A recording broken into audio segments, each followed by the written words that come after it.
வீடு எப்படி கட்ட வேண்டும்? ரொம்ப அற்புதமான கேள்வி தான் கேட்டிருக்கிறீங்க.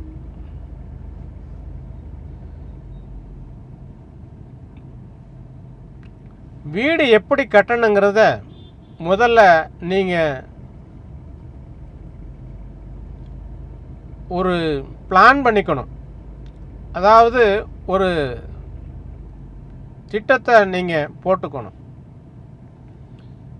ஒரு திட்டத்தை உருவாக்கிட்டா தான் ஒரு வீட்டை உருவாக்க முடியும் சிறப்பாக. முதல்ல திட்டத்தை நீங்கள் உருவாக்கலை அப்படிங்கும்போது வீட்டை சிறப்பாக உருவாக்க முடியாது. பல கோடி ரூபா போட்டு ஒரு வீட்டை கட்டினாலும் அதுக்கு முதல்ல திட்டங்கிறது ஒன்று இருந்தால் தான் அந்த வீடு ரொம்ப அழகானதாக நேர்த்தியாக இருக்குங்கிறது தான் உண்மை.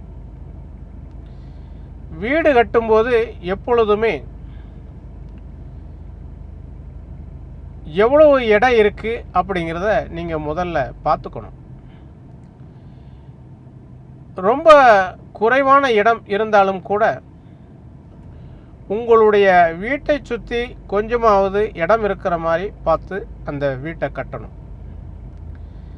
அதே நேரத்தில் வீடு கட்டும்போது ஜன்னல்கள் எப்போவுமே பெருசாக வைக்கணும். அது எதுக்குன்னா, இயற்கையான காற்று வீட்டுக்குள்ளே அதிகமாக இருந்தது அப்படின்னு சொன்னால் அந்த வீட்டுக்குள்ளே இருக்கக்கூடிய மனிதர்களுக்கு எந்த விதமான நோயும் அவ்வளவு சீக்கிரம் வராதுங்கிறது தான் உண்மை. இயற்கையான காற்று வீட்டுக்குள்ளே இருக்கும்போது அந்த மனிதர்களுக்கு நோய் எதிர்ப்பு சக்தி அதிகமாகிடுது. நோய் எதிர்ப்பு சக்தி அதிகமாகும்போது எந்த விதமான வியாதியும் அவங்க பக்கத்தில் அவ்வளோ சீக்கிரம் நெருங்காதுங்கிறது தான் உண்மை. அப்படி இல்லாமல் வீட்டுக்கு ஜன்னல்களை அதிகமாக வைக்காமல் அல்லது பெருசாக வைக்காமல் விட்டுட்டாங்க அப்படின்னா அந்த வீட்டில் காற்றோட்டம் இல்லாமல் இருக்கும். அப்போது நோய்ங்கிறது அங்கே இருக்கிறவங்களுக்கு சீக்கிரமாக வரக்கூடிய வாய்ப்பு இருக்குது. அதே நேரத்தில் வீட்டில் ஜன்னல்கள் எல்லாம் சிறுசாக வச்சுட்டு காற்றோட்டம் இல்லாமல் மின்விசிறியால் அந்த காற்றை வாங்கும்போது மனிதனுக்கு பலவிதமான நோய்கள் உருவாகுறதுங்கிறது தான் உண்மை. அதே நேரத்தில் ஜன்னல்களையெல்லாம் பெருசாக வச்சுட்டு எப்போ பார்த்தாலும், அதாவது அந்த ஜன்னலுக்கு திரையை போட்டு மறைச்சிட்டு இருக்கிறதுனால ஜன்னல் வச்சதுக்கு பிரயோஜனமே இல்லாமல் போயிடும். அதாவது வீட்டில் மின்விசிறி அப்படிங்கிறது ஒன்று இருக்குது. அது எல்லா வீட்லேயும் இருக்குது. பொதுவாக அந்த மின்விசிறியில் வரக்கூடிய காற்று இருக்கு இல்லையா, அந்த காற்று மனிதனுடைய உடலை பலவிதமான வியாதிகளுக்கு உட்படுத்துகிறது.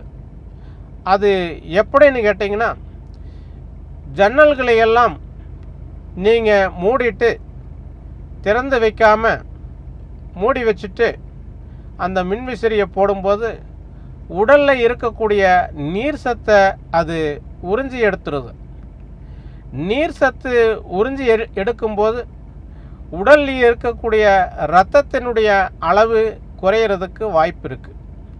நிச்சயமாக இரத்தத்தினுடைய அளவு குறையும். ஏன்னு கேட்டிங்கன்னா, மின்விசிறி ஒரு வீட்டை நீங்கள் துடைக்கிறீங்கன்னு வச்சுக்கோங்களேன்.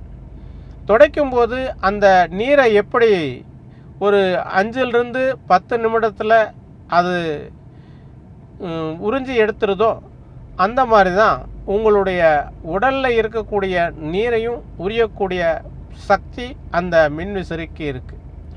உடலில் நீர் சக்தி குறையும் போது பலவிதமான நோய்கள் வர்றதுக்கு உண்டான வாய்ப்புகள் இருக்குது. அதனால் மின்விசிறியினுடைய காற்றை நீங்கள் வாங்கிறத எப்போவுமே குறைச்சிக்குங்க. இயற்கையாகவே காற்று இருந்தால் தான் உடல் ஆரோக்கியமாக இருக்கும். நீண்ட நாள் ஆரோக்கியமாகவும் சந்தோஷமாகவும் வாழ முடியும். உடலில் வியாதி இல்லாமல் இருந்தால் மட்டும்தான் ஒரு மனிதன் சந்தோஷமாக வாழ முடியும். வியாதி வந்துருச்சு அப்படின்னு சொன்னால் அந்த மனிதன் சந்தோஷமாக வாழ முடியாது. அதனால் நீங்கள் முடிஞ்ச வரைக்கும் வீட்டுக்கு ஜன்னல் அதிகமாக வச்சு பழகிக்கிங்க. ஜன்னல் வழியாக வரக்கூடிய காற்றை அதிகமாக அனுபவித்து பழகிக்கிங்க. நிச்சயமாக உங்களுக்கு எந்த விதமான நோயும் அவ்வளவு சீக்கிரம் வராதுங்கிறது தான் உண்மை. அதே நேரத்தில் வீட்டில் சுற்றியும் இடம் விடுங்க. இடம் இருந்தது அப்படின்னு சொன்னால் பக்கத்தில் உங்கள் வீட்டை ஒட்டி சின்ன சின்ன மரங்களை வைங்க. அதாவது கோடை காலத்தில் அந்த மரத்தினுடைய நிழல் உங்களுடைய உடலுக்கு நல்ல நன்மையை கொடுக்குங்கிறது தான் உண்மை. அதே நேரத்தில் வீட்டுக்குள்ளே சின்ன சின்ன செடிகளை வையுங்க. அது பயனுள்ள செடிகளாக வையுங்க. அன்றாட வாழ்க்கைக்கு உங்களுக்கு தேவைப்படக்கூடிய செடிகளாக வையுங்க. தேவையில்லாத செடிகளை வச்சுட்டு நீங்கள் அதை பராமரிக்கிறதுக்கே நேரம் சரியாக இருக்கும். அதனால் உங்களுடைய தேவைகளுக்கு எந்த செடி வேணுமோ அதை மட்டும் வச்சு வீட்டை அழகானதாக வச்சுக்குங்க. அப்படி இருக்கும்போது அதே நேரத்தில் மூலிகை செடிகளில் ஏதாவது வீட்டில் வச்சிங்க அப்படின்னு சொன்னால் அந்த செடிகள்னால உங்களுக்கு பலவிதமான நன்மை இருக்குது. பலவிதமான பிரச்சனைகளை குறைக்கக்கூடிய வாய்ப்பு அந்த மூலிகை செடிகளுக்கு இருக்குங்கிறது தான் உண்மை. நீங்கள் அதனால் என்ன பண்ணுறீங்க அப்படின்னா, நீங்கள் நல்ல வீடு கட்டணும் அப்படின்னு சொன்னால் நீங்கள் ஜன்னல்களை நிறைய வச்சு உங்களுடைய வாழ்க்கையை ஆரோக்கியமானதாக வச்சுக்கணும். உங்களுடைய உடலை ஆரோக்கியமானதாக வச்சுட்டு இருந்தீங்கன்னா உங்களுக்கு எப்பொழுதுமே சந்தோஷம் இருக்குங்கிறது தான் உண்மை. மன அழுத்தங்கள் இருக்காதுங்கிறது தான் உண்மை. நன்றி.